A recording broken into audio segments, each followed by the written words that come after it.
I've told this story before, but I'm going to tell it again. It's funny that Finney was mentioning the wilderness. There's something really interesting about the wilderness in that a lot of us who are city dwellers, we go about a little bit of time into the forest and all of a sudden life changes. We become new people. We discover ourselves. We forget about our appointments. We discover beauty that we forgot about, and also we become increasingly aware of the dangers of the wilderness. Some of you may have experienced the beauty and the dangers of nature before.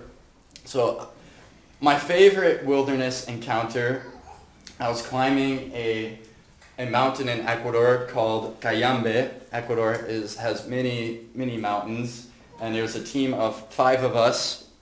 And before you climb a mountain, what are the kinds of things you think you do? What's like the most important? You pack your gear. You're like, I gotta be prepared. So it's like you get your food ready, you get your little ice axes going, you got boots on and crampons, and you look at yourself and you're like, wow, I feel awesome. I feel like ready to take on the world.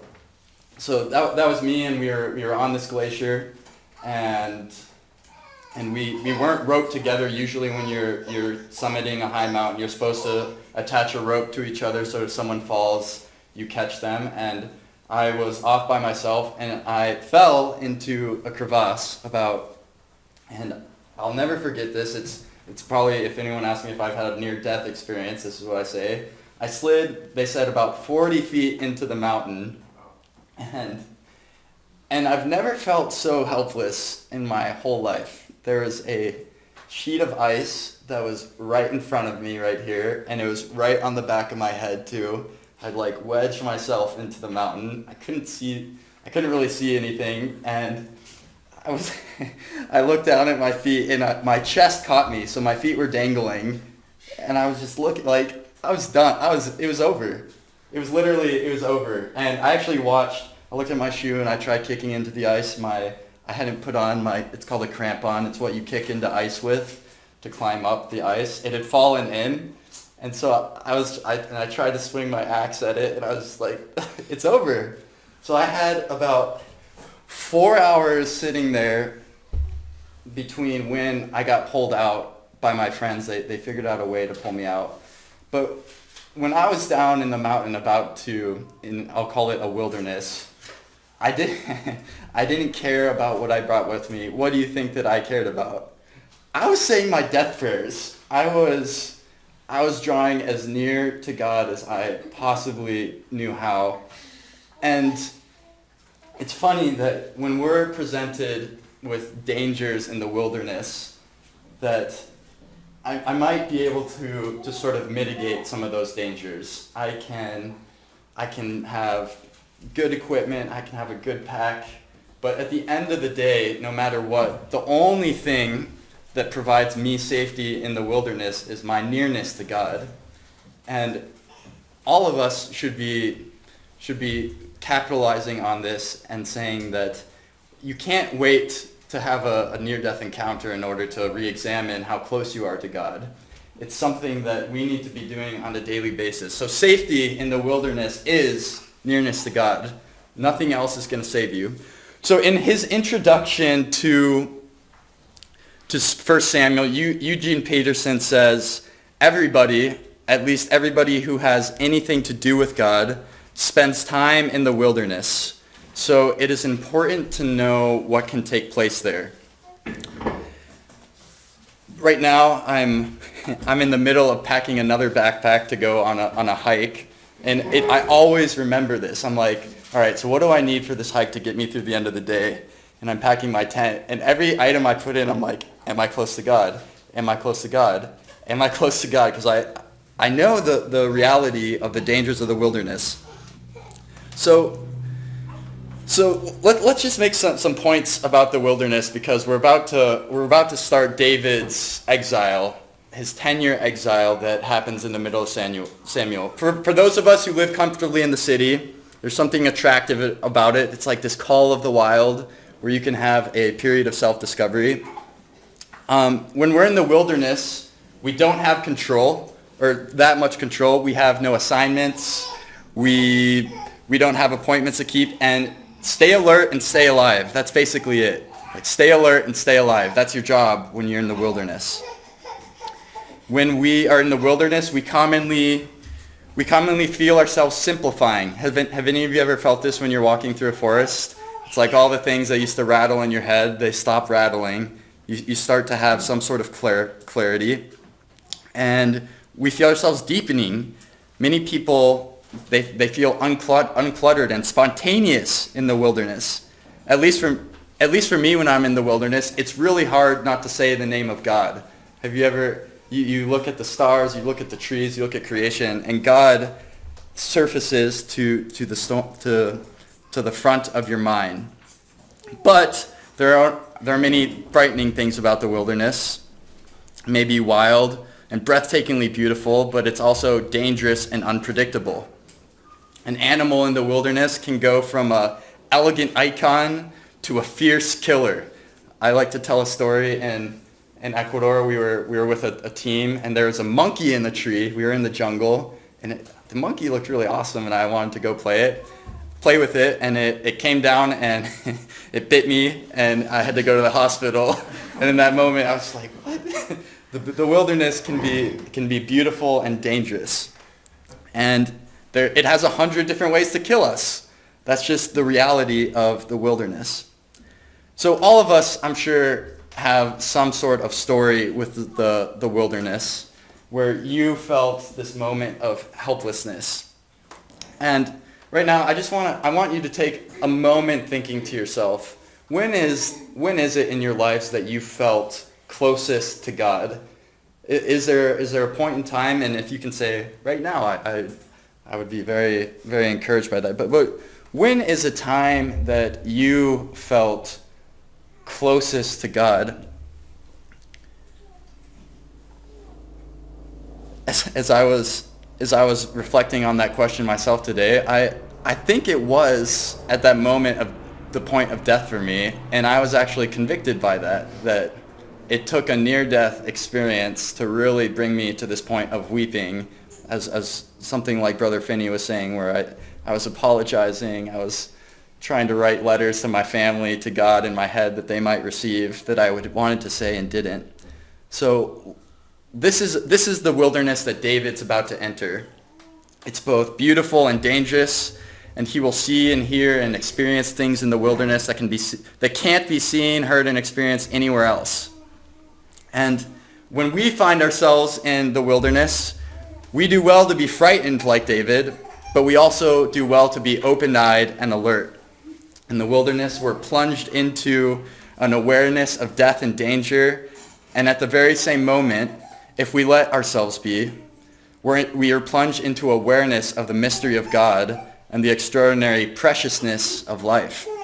So David's wilderness years combine these elements of preciousness and precariousness, where something is very precious, but also you have to be very safety. So in the book of 1 Samuel, there are 15 wilderness stories up ahead, and we're going to cover 2 of them today while he's in exiles. And what's beautiful about the Bible is some of the Psalms also reflect David's personal thoughts in the stories in the wilderness. So everybody turn with me to 1 Samuel chapter 21. 1 Samuel chapter 21. In the last chapter, we covered how Jonathan and David devised this plan to really discover if Saul was seeking his life and he was going to kill him. And the answer to that question was a yes. So now David is on the run from Saul. He's on the run. All right. Now David came to Nob to Ahimelech the priest, and Ahimelech was afraid when he met David and said to him, "Why are you alone and no one is with you?"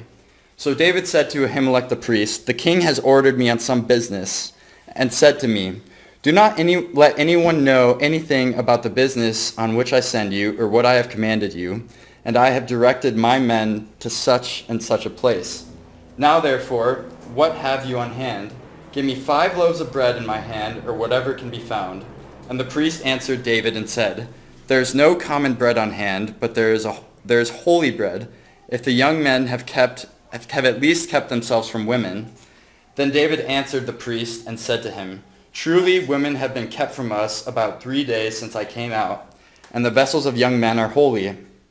And the vessels of the young men are holy, and the bread is in effect common, even though it was consecrated in the vessel this day." So the priest gave him holy bread, for there was no bread there but the showbread, which had been taken before the Lord, in order to put the hot bread in its place on the day when it was taken away. Now a certain man of the servants of Saul was there that day, detained before the Lord, and his name was Doeg, an Edomite, the chief of the herdsmen who belonged to Saul. And David said to Ahimelech, Is not here on hand a spear or a sword? For I have brought neither my sword nor my weapons with me, because the king's business required haste. So the priest said, "The sword of Goliath the Philistine, whom you killed in the valley of Elah, there it is, wrapped in a cloth behind the ephod. I will take that. If you will take that, take it, for there is no other except that one here." And David said, "There is none like it. Give it to me." Then David arose and fled that day before Saul, and went to Achish, the king of Gath. And the servants of Achish said to him, "Is this not David, the king of the land? Did they not sing of him to one another in dances, saying, 'Saul has slain his thousands, and David his 10,000s?'" Now David took these words to heart, and was very much afraid of Achish, the king of Gath. So he changed his behavior before them, pretended madness in their hands, scratched on the doors of the gate, and let his saliva fall down on his beard. Then Achish said to his servants, "Look, you see the man is insane. Why have you brought him to me? Have I need of a madman, that you have brought this fellow to play the madman in my presence? Shall this fellow come into my house?" All right, so before you start putting yourselves in David's shoes, I do want to read a psalm that arguably corresponds with the end of the second story. So everybody also turn to Psalm 56. Psalm 56, which is found in book 2, also book 2 of the Psalms. Psalm 56. And I'll just read it. "Prayer for the reef from tormentors, to the chief musician set to the silent dun, a misham of David when the Philistines captured him in Gath." So arguably this was written right at the end of that story where David was being a madman. "Be merciful to me, O God, for a man would swallow me up. Fighting all day he oppresses me. My enemies would hound me all day, for there are many who fight against me, O Most High. Whenever I'm afraid, I will trust in you. In God, I will praise his word. In God I have put my trust. I will not fear. What can flesh do to me? All day they twist my words. All their thoughts are against me for evil. They gather together. They hide. They mark my steps. When they lie in wait for my life, shall they escape by iniquity? In anger cast down the peoples, O God. You number my wandering. Put my tears in your bottle. Are they not in your book? When I cry out to you, then my enemies will turn back. This I know, because God is for me. In God I will praise his word. In the Lord I will praise his word. In God I have put my trust. I will not be afraid. What can man do to me? Vows made to you are binding upon me, O God. I will render praises to you. For you have delivered me from my soul from death. Have you not kept my feet from falling, that I may walk before God in the light of the living? All right, so I think it's really helpful to sort of get an insight into David's outcry during that second story, because without the Psalms, you kind of start to second guess David and where he is in this story. And as many of you realized, there's a few questionable moments where David, he acts in deception, maybe even in a lie, and then he also deceives. But then you look at his heart in the Psalms, and he's saying, "God, I'm crying out to you, please save me." And so the commentaries are actually split, I would say, 70-30 for and against David's actions, whether or not they were justified. But I'm not probably going to develop a moral ethic to when to deceive or not. All right, but let me just ask a question. So David, he has to run away. Where does he go first? The priest. So the conversation, David, in verse 1, David has this conversation with a man named Ahimelech.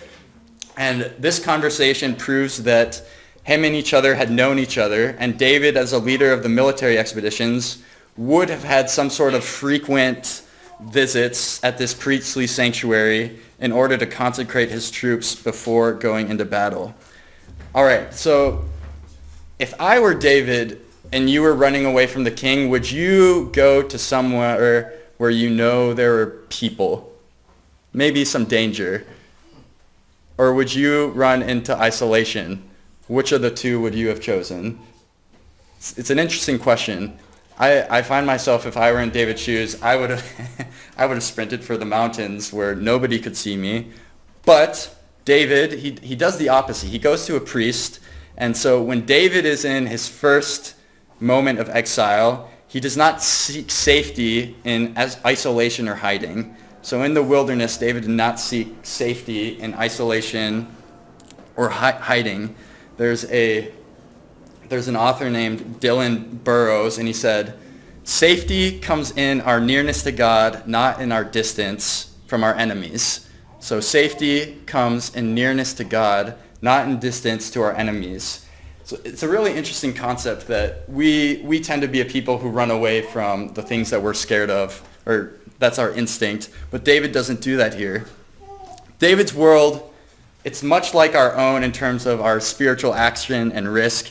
Many people tend to believe that safety is best achieved by isolation or by hiding from the dangers and responsibilities of the world. But David knew that there was something else for him, that he needed to get closer to God and probably to go talk to this priest. And whenever believers are under some sort of responsibility and there's something you don't want to do, there's a tendency for us to just say, I'd rather not do that. I'd rather just sort of run and hide and be by myself. I don't want to have this conversation. I don't really want to have all this trouble. But God calls us to be salt and light. And so in David, we actually see his first instinct is to go towards danger. And I think that's pretty relevant here. We're never going to be immune to the injustices of the world, as unfortunately in the next chapter, Ahimelech and his priest will also be killed. So again, David knows that there's nowhere safer than being in trust and obedience to God, even during the most dangerous of circumstances. So in the wilderness, David's success is in his safety, and his safety is in his nearness to God. So a couple of years ago, I began working for Sattler College. Brother Finney can attest to this. I won't ask you, how many times do you think I walked into your office and asked you to send me away? It's probably like all these new responsibilities were terrifying me. I still don't like new responsibilities. I would walk in to Finney, I'd say, you need to hire an old man that's been through this before. And he'd be like, there's no one else. Accept the responsibility, and I praise you for your patience that you've had with me. But when something new comes our way, we talk about this a lot at college. When we're introduced to stress, there can be a good amount of stress and danger. So the person that believes that, and I'm not claiming that I do this all the time, can really own a situation and not be crushed by stress and be crushed by responsibility. Many of you here have experienced new things in the past 2 years. Has anyone here experienced something new? I look at everybody out here, everyone's like, there's been so much change. Bryant moved here to college, David moved here to college, there's a family who moved here from Minnesota, church multiplication, church, new babies, you moved here from Ohio, you just got baptized. There's like so much change and so many. And Malcolm, I'm trying to get everyone. You're having a baby, and then Jonathan, Kayla, you're here. Wow, that's amazing. A lot a lot of change coming up. But in these moments, we can all self-identify our wildernesses. I'm sure when I say the word wilderness, something pops into your minds. I'm hoping that you can attach this, whatever that wilderness is like press into it and seek safety and nearness to God rather than running away and hiding in isolation. And then I wrestled with this a lot, and despite David's questionable behavior, Jesus does not condemn David at Nob. So I'm going to read two passages that Jesus mentions about David with the showbread. One is found in Matthew 12, 1 through 8, so I'll read that passage right now. This is about Jesus talking about what David did there. So at that time, Jesus went through the grain fields on the Sabbath, and his disciples were hungry and began to pluck heads of grain and to eat. And when the Pharisees saw it, they said to him, "Look, your disciples are doing what is not lawful on the Sabbath." But he said to them, "Have you not read what David did when he was hungry, he and those who were with him, how he entered the house of God and ate the showbread, which was not lawful for him to eat, nor those who were with him, but only for the priests? Or have you not read in the law that on the Sabbath the priests in the temple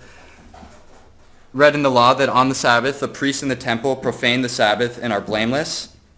Yet I say to you that in this place there is one greater than the temple. But if you had known what this means, I desire mercy not sacrifice, you would not have condemned the guiltless. For the Son of Man is Lord even of the Sabbath." So what does it look like?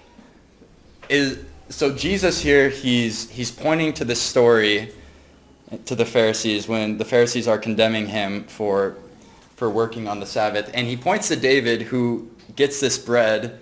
And did you catch how he gets it? He basically tells some sort of a white fib of a lie to the man before him, to Ahimelech. And then again in Mark 2, this is confirmed. The same story is repeated.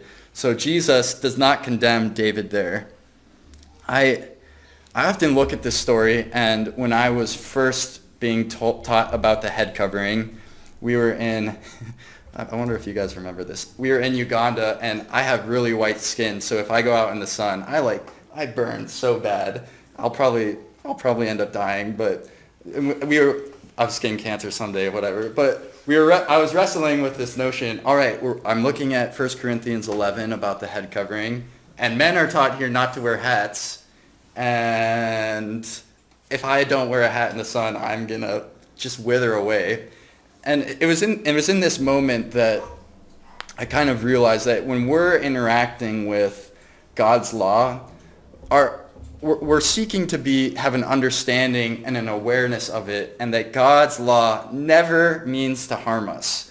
We kind of need to accept that as a status quo, that God's ways aren't there to harm us. They're there to help us. So I ended up saying that, all right, in the sun, I can wear a hat to protect myself to not be sunburned. Similarly, we've interacted with a brother, David Wine.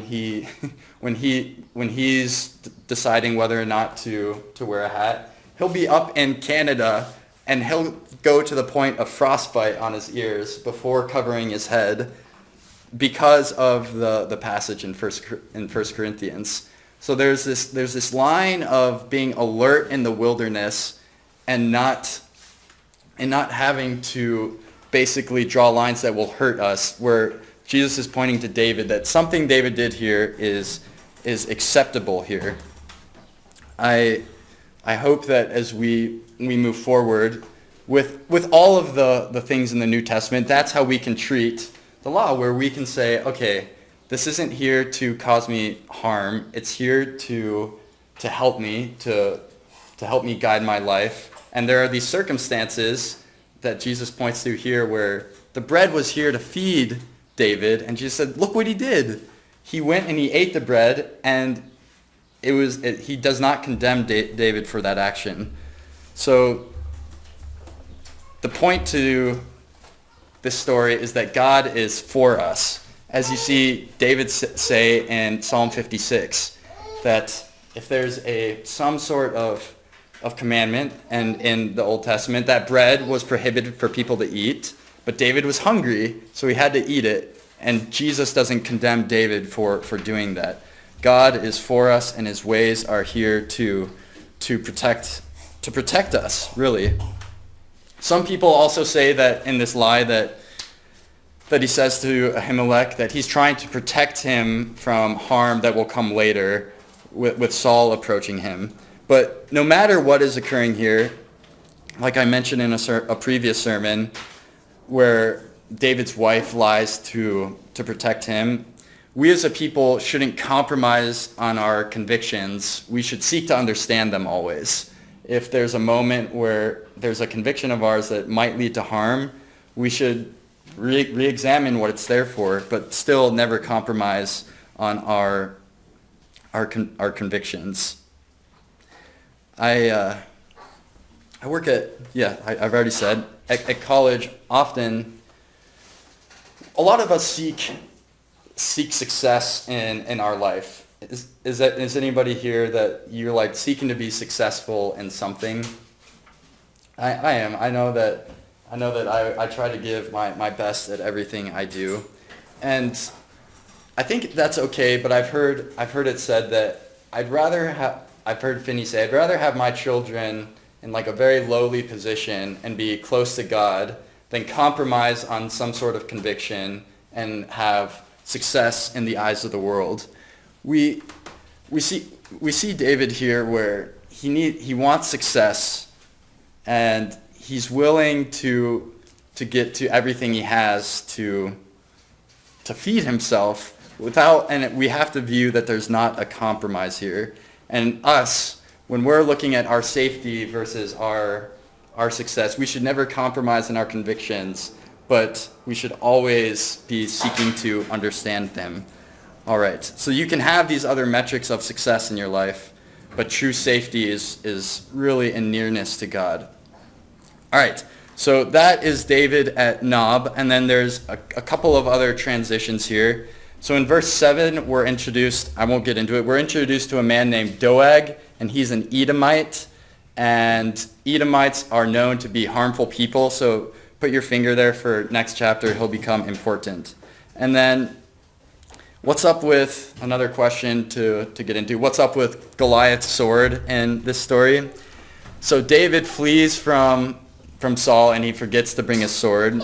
So this goes to show that either David left in a hurry and couldn't grab his own sword. He couldn't grab his own sword, or that he knew the sword was there and that he planned the trip intentionally to go get it. And so I think about this sword, and I think about the direction of David's life. So David started with nothing. He started with a staff, a sling, some stones, prayers, and this incredible perspective. And now we find him, again, weaponless before a pretty intense enemy. But now he's this veteran warrior with all these campaigns under his credit. He's famous and well-respected throughout Israel. And the sword becomes this sort of symbol here where it's a trophy of this unconquerable enemy conquered by faith. And it's a token of his victory over Goliath, which was in service of Saul and now serves in defense against Saul. Isn't it? It's interesting how the sword, Goliath's sword, becomes a flip in the story of David. All right. So now David transitions. He has the sword and he's eaten, and now he's on his way to Gath. So when all of you, if you were thrown and forced into the wilderness, what would be one of the first questions you start to ask yourself? You're thrown into the wilderness and you're just there. What do you start? What's the first thing that comes to your mind? Where can I find water? Where can you find water? Where can I sleep? Where can you sleep? How do I get out? Okay, that's what I'm looking for. What did you say? How do I get out? How do I get out? Yeah, one of the quickest things that I would say if I'm thrown in the wilderness is, how do I get out of here? And in a spiritual wilderness, often I feel like that's one of the thoughts that comes to my mind. What's the quickest way out of this wilderness? And that's a huge temptation when you find yourself in the wilderness. Take the quickest way out. and I think you can write this down as a spiritual principle. When you are in the wilderness, the quickest way out is almost always wrong. When you're in the wilderness, finding the quickest way out is almost always wrong. So David flees to Gath. And what we know about Gath is who do you think was born in Gath? Goliath. So Goliath is born in Gath. So David flees to the land, arguably probably the most dangerous place he could go. And I'm thinking that David made this decision pretty quick and didn't plan it out. So David fears from Gath, where the Philistines are controlling the territory, and he's probably enemy of the state number one. So David, trying to get out of the wilderness, goes to the next place, trying to get a quick escape in the wilderness. And isn't it interesting in verse 11, I'll just read it really quick. And the servants of, does anyone know how to say that name? I don't want to. Ashish, I'll just say Ashish, said to him, "Is this not David, the king of the land? Did they not sing to him one another in dances, saying, Saul has slain his 10,000s and David his 10,000s. So do you notice that the Philistine had pronounced David king of the land while Saul was still king because of a song that had been written about him?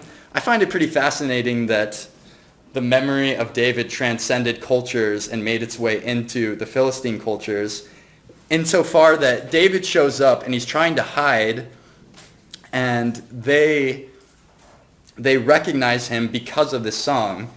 It's really interesting how memories can transcend here. So to give you an illustration of how the quickest way out of the wilderness is always a bad idea, has anyone ever done any sort of land navigation here? And there are these, when there's a mountain on a map, what does it look like? It's rings. They're called contour lines. So whenever you're planning a coordinate from point A to point B, when you have a map in front of you, and let's say that you want to conserve energy, do you want to draw a straight line, or do you want to go around the contours? So the principle is, if you draw a straight line and you say, I want to get out of here fast, you're almost certainly going to encounter some sort of problem where you're going to be going up and down and up and down and up, and then you're going to burn out your energy. And so on contour mapping, the quickest way is almost always not the right way to take. Many of you know that I went through a survival training, and one of the things that they tried to teach us was, if you go from point A to point D and you're trying to hide from someone, avoid roads at all costs. Like, never ever go on a road, because that's where you're most likely to be seen. So I've told a couple stories from the same experience, but my team and I, we were sitting here and we had a coordinate to get to, and there was this road that we would have had to go an extra 3 miles to get around. And we're sitting here thinking to ourselves, let's risk it. Let's cross the road. We'll do it as quick as we can. And we just didn't want to take the long way. We didn't want to go through the wilderness. So we're sitting at the road, and there's this little mechanism you do where you peek your head out and you all like roll across the road. And I remember the first teammate went up and he was rolling, and there was a team of guards there standing right on the road next to him with whistles. They were looking for us, just watching him roll across the road. And then we all sort of got on the road, and they were just standing there watching us. We looked up at them, and they were the ones that trained us how to evade them. And they just whistled and they said, there's some penalty. But I always think about that whenever we're in a tough situation, it's very similar to wanting to run away from responsibility. And we're in the wilderness, we want to avoid the cost we know to really get through it and find the quick way out. And that's almost always not the right answer. There's a lot of principles here that we discover playing games. Has anybody ever played hide and go seek? So if you're playing you haven't played hide and go seek. If you ever play hide and go seek, are you less likely to be found if you put a lot of diligence into finding your hiding place, or if you just like don't spend any time at all? Diligence. I play hide and go seek with my nephews at my sister's house. They love it, and they're young, and you count to 10 and you open your eyes and they're standing behind the curtain every time. Has anyone ever seen that? Standing behind a curtain on the wall, and you play again and again, and they can't quite discover that you have to put diligence into the wilderness. And the same when you're playing capture the flag. If you ever just like make a straight dash for the flag, you almost always get caught unless you're really fast, unless you're Finney and you get in a car. More to come on that later. All right, so seeking this quick way out, what does it turn into? It's a hit on David's dignity, and yet, as we saw from the Psalm 56, I think his heart was still good. So David, in order to get out of this, what does he have to do?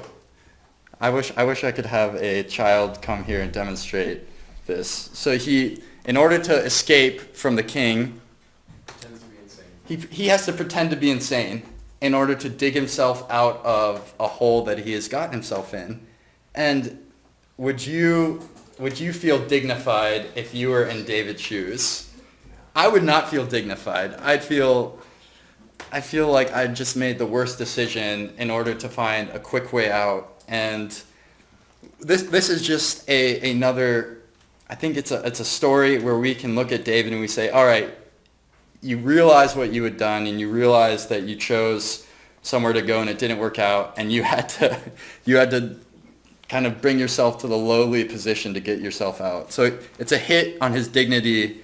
But his heart was still good, and we see in Psalm 56 where he's saying, God, he's begging to God. He's terrified. He really is. You see David's wording in Psalm 56 saying, I'm scared. Like, save me. I turn to you and I praise you. And there's a sub point here within the quick way out always being the wrong way, in that stupid decisions always almost get made when you're on your own. So David was on the run here. He didn't have any counselors. Jonathan was gone, Michael was gone, and here he is making decisions on his own. And lo and behold, he runs himself right into a people that could have killed him. So safety is truly in the wilderness. It's nearness to God, and it's not really the bread that David gets. It's not really the sword that he gets, or anything else. When we read through the Psalms here, we see this account of David yearning for God as opposed to trying to figure out what is it that I need and really fill his pack up with something that will get him through the wilderness. I find this to be fascinating. So I asked this question of here, how many of you have ever moved into an empty house? An empty house.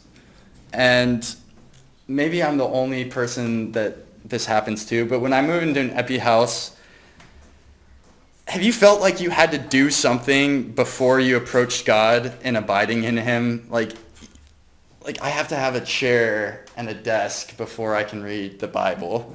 Or maybe it's food. I need to go out to eat before I can have my devotional. Or a tool, a book, a desk, a house, a paycheck, you name it. Are there a list of things that we sort of put before our drawing near to God? I know that when I first moved here, I was sleeping on an air mattress for like 2 weeks, and I was like, I need to have a desk before I can really crack open the Bible and really have a good room, a good environment, a good light, or something like that. If anyone can relate to me, I hope I'm ringing true that nothing should be holding us back from that moment. That should be our sustenance, what we're longing for. So whatever your wilderness, some change of circumstance, maybe a loss of a loved one, maybe it's dealing with friendships, maybe it's new environments, maybe it's going to college, maybe it's a hard book. I don't know what your wilderness is. I hope that we can push each other as a brotherhood to asking each other, how close are you to God? If someone comes to you with some sort of trouble, be like, how close are you to God? How's your walk? And then in this moment, the danger of the wilderness becomes apparent, but so does its beauty. So with that, I'm going to conclude, and hopefully we'll get to see more of David's wilderness lessons as we continue on in 1 Samuel. But safety is what? Safety is closeness or nearness to God.